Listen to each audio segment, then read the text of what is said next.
Hey, welcome to day 19 of 31 Days of Essential Oils. My name is Tammy. I'm your mentor and guide along this journey, which has been quite the journey, I would have to say. I've selected an oil for today that is not commonly talked about, blue yarrow. And so we're going to get into that here in a little bit, but I wanted to say to those of you who have if this is your first time visiting, thanks for stopping in and checking this out. Welcome, and let me know if you have any questions about this particular oil or another oil that you might like to hear about. I do have them typically planned out at a week at a time. So if there's something in particular you'd like to know more about, by all means, let me know. And I am following up on synergessence.com, my website. There's a 31 Days of Essential Oils tab over there that gets into a lot more depth, more so than what I cover here. This is basically my perspective of after having worked 30 years in with oils. I do not rep a company. I never have. I work independently through research, application, modification, and I'm very big on studying plant constituents as they relate to human health and drug development. And and for those of you who have been with me all this time, hey, look, I just can't thank you enough. Your comments have been just very, very much appreciated. I'm very grateful that you're here, all of you. So on that note, let's jump into blue yarrow. It's an interesting oil, and I don't know how far I'm going to get here because, as I say, this is really my perspective of how I've used them. But in the blog, I can get into more of the chemistry of it. That's kind of how I want to, this is kind of how I see it, how it has been going, is I talk a little bit here, and then I get into the chemistry over there. Just to kind of add additional understanding. Because my whole business is, meaning my mission is helping people understand the oils. I realize there's a lot of good information out there. There's a lot of fluffy information, is how I want to say it. When I say good information, I'm talking there's a lot of information that says all the good things about them, right? Not a lot of information out there that talks about, hey, we might want to be careful here. That's where I'm coming in. And that's not because I'm a naysayer and by any stretch of the imagination. Um, I am a champion of them. I believe in using them on a daily basis. At the same time, not every plant is meant to, we cannot predict, given the inflammatory nature of our environment, we cannot predict how anyone is going to react to any particular medication or natural supplement or natural remedy. It's impossible because the body is constantly changing. And so it's important to understand that while we have these oils available to us, they may not be a fit for you. And when we look at properties in books on websites, we often see these listed as a generalized idea, like it's good for arthritis, or it's good for the skin, or it's, sometimes we can get into the specifics of it, or it's an antiseptic, or it's an antimicrobial, right?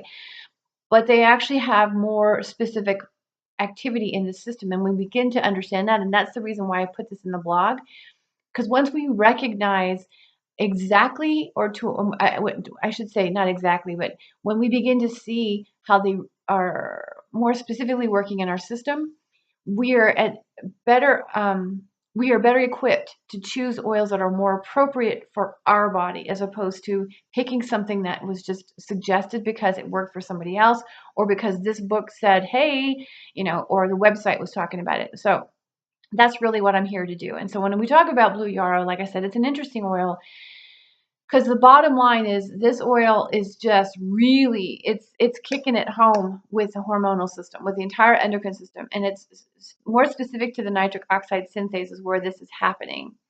I have particularly used it in skin issues, in the sense where there's been, like I said, when we look at the properties of them, it'll say skincare and it'll say wounds. And, but there's better selections if it's just a cut. Okay? If it's an abrasion, if it's a cut, if it's a minor burn, there are better options for that. Yarrow is something that I would use on a skin condition that is hormonally influenced. So what does that mean? Well, that would be something like venous insufficiency. So, or if you have varicose veins, Okay, and the varicose veins become so weakened that they start to disintegrate the tissues. Or it's not really that they're disintegrating the tissues, but what's happening is that there's so much stress, and the permeability of the blood vessel is increasing, and so it begins to seep and weep. Okay, so then that automatically triggers the immune system, right? Because now the body's being told, well, we need to fix this. But at the same time, we have hormones that are in, are inflammatory hormones, and I would that's a good thing, because when it's they're signaling the need to lay down new blood vessels. This happens in the brain. It happens throughout the, this is how we actually create new capillaries. So these hormones are being activated, and again, they're inflammatory hormones because there's a system-wide help needed, right? This is what inflammation is. It's a system-wide call for help.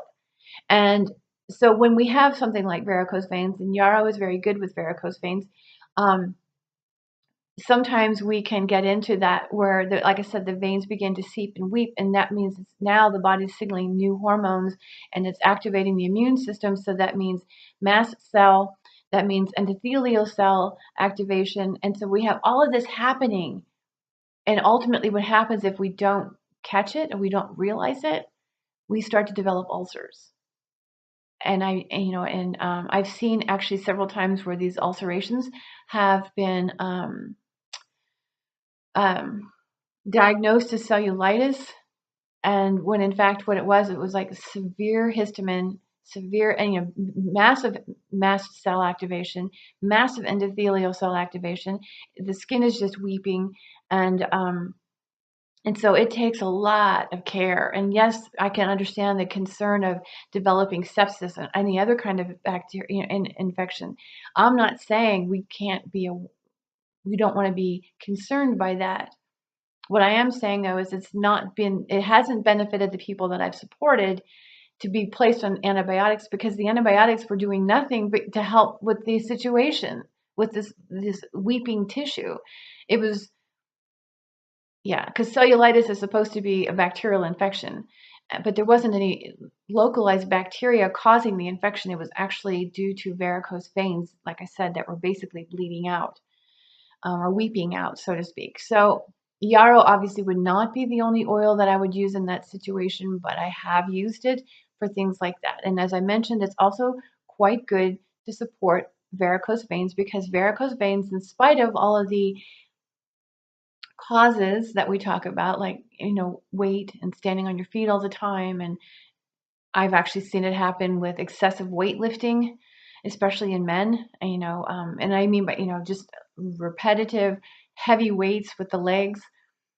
So again, your susceptibility to varicose veins in that situation would have a lot to do with where your nitric oxide synthase genetic complex is working, how it's functioning, if it's activating high in a lot of inflammation due to, again, environmental factors, as well as your inherited genetics.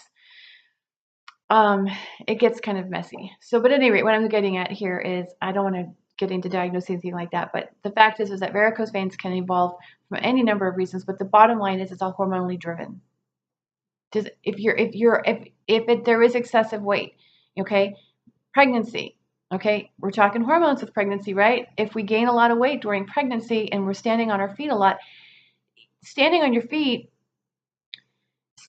okay, so all of these activities are going to constantly be signaling hormones. And as I mentioned earlier, there are some hormones that are activated as inflammatory signals.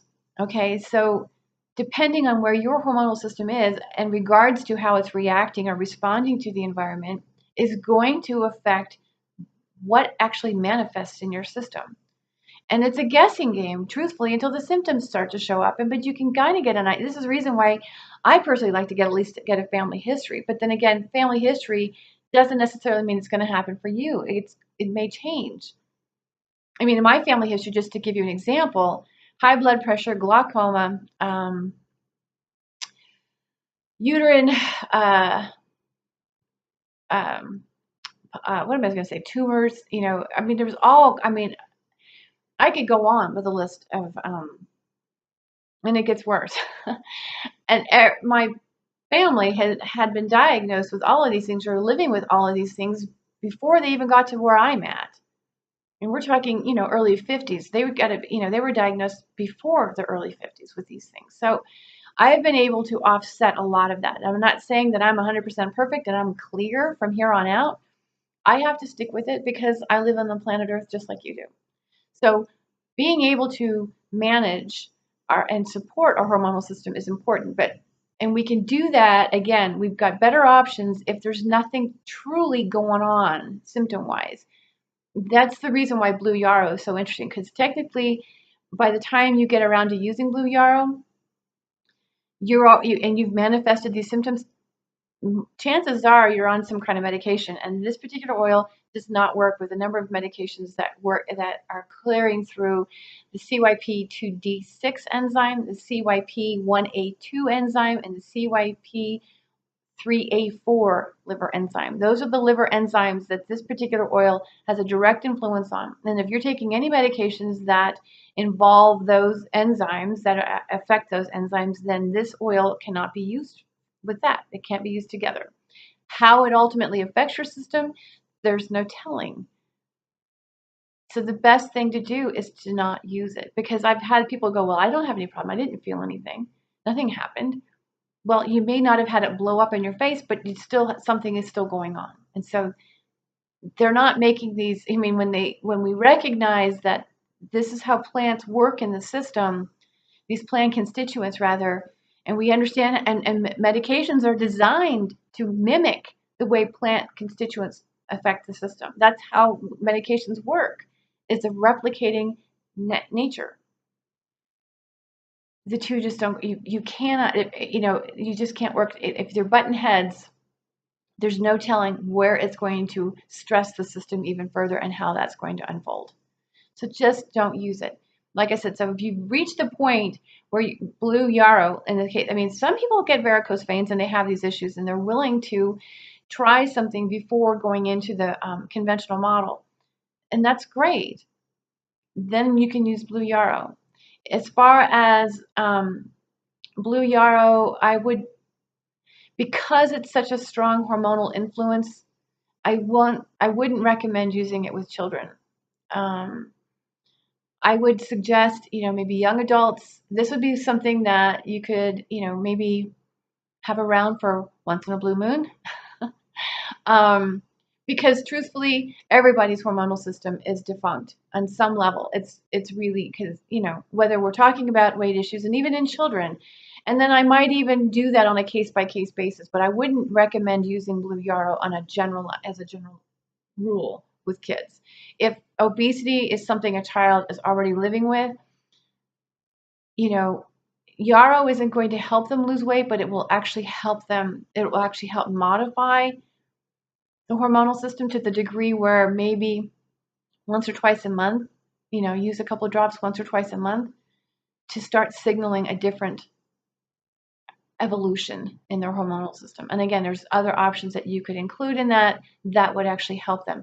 The idea here is we're not looking at an oil to actually get you to drop weight. Keep in mind, oils create stability. The more stable the hormonal system is, the better equipped the body can eliminate fat, or release fat cells and use them appropriately, use them for what they're needed for, as opposed to storing toxins. Okay, because that's really what fat tissue's doing. Besides being an insulator, it's storing toxins. And again, we can look at fast ways to lose this fat, or we can actually help the body regulate the hormonal system so that it can do it on its own, because it can do it on its own. And Blue Yarrow would be very good for that. Again, it's not going to be an immediate quick fix, but it will get you on the road to helping to stabilize that system so that the body can find its natural weight. Okay, so on that note, I'm going to end it there with Yarrow. You guys, thank you for being here. Please subscribe, share. Let's have fun with this, and check out the blog in a couple days. There will, or please just follow along the blog, and you'll be notified as I continue to post videos. Okay, you get what I'm saying? I'm gonna post blogs, post video. Anyway, just having fun there. You guys take care. I will talk to you later.